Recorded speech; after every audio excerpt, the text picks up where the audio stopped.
আমি মরার আগে একটিবার আমার দাদাকে চোখের দেখা দেখতে চাইবো। আমার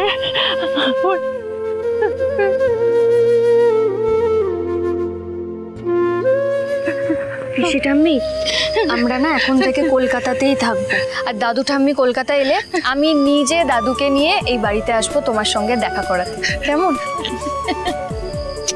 ভালো থাকবো, ভালো থাক, এইভাবেই থাক, এইভাবে সবাইকে দিয়ে এমন হাসি খুশি ভাবে থাক। আমি অনেক আশীর্বাদ করলুম, অনেক আশীর্বাদ করলুম।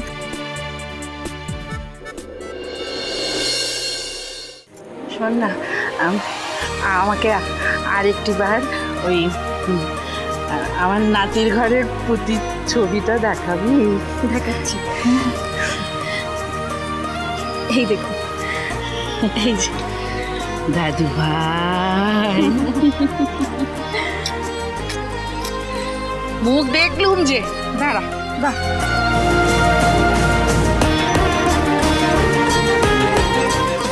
এনে আমার পুতিকে দিস আমার আশীর্বাদ।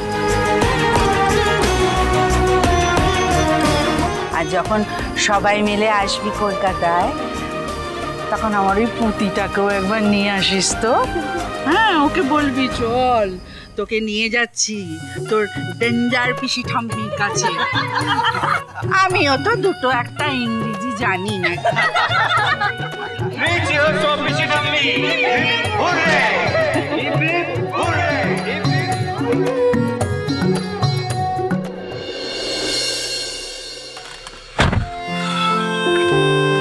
এই বৃদ্ধি সব লাগেজগুলো ঠিকঠাক নিয়ে নিয়েছিস তো? হ্যাঁ, আমাদের লাগেজগুলোতে এই গাড়িতে নিয়ে নিয়েছি, আর মেজকাম্মা আর শিরিনের লাগেজগুলো ওই গাড়িতে আছে। আচ্ছা, আমি আর কোনো চিন্তা নেই, পিসি ঠাম্মি নিজে হাতে আমাকে বাড়ির চাবি দিয়েছে, আর কোনো চিন্তা নেই। এবার দেখো, আমরা সব কিছু নতুন করে শুরু করব। আমরা আমাদের নতুন বাড়িতে খুব বড় করে ধুমধাম করে গৃহপ্রবেশ করব। আর ঠাম্মি জানো, পিসি ঠাম্মি বলেছেন দাদুর সঙ্গে দেখা করবেন। হ্যাঁ,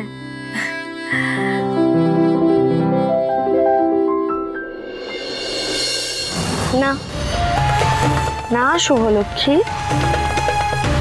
দেশের মাটিতে তোমার গৃহপ্রবেশ শুধু ধুমধাম করে হবে না, বরং একটু বেশি আওয়াজ করে হবে।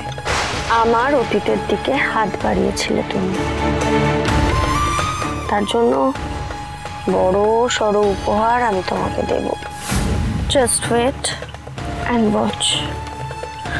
তোমার জন্য অনেক নতুন নতুন এক্সাইটিং গল্প আছে শুভলক্ষ্মী, সব আস্তে আস্তে সামনে আসবে। একটু ধৈর্য ধরো, তোমার এই সুখের সংসার গড়ে তোলার স্বপ্নে জল ঢালার জন্য তো আমি চলে এসেছি কলকাতায়। আমার হাত থেকে তুমি রেহাই পাবে না শুভলক্ষ্মী, কিছুতেই না, কিছুতেই না।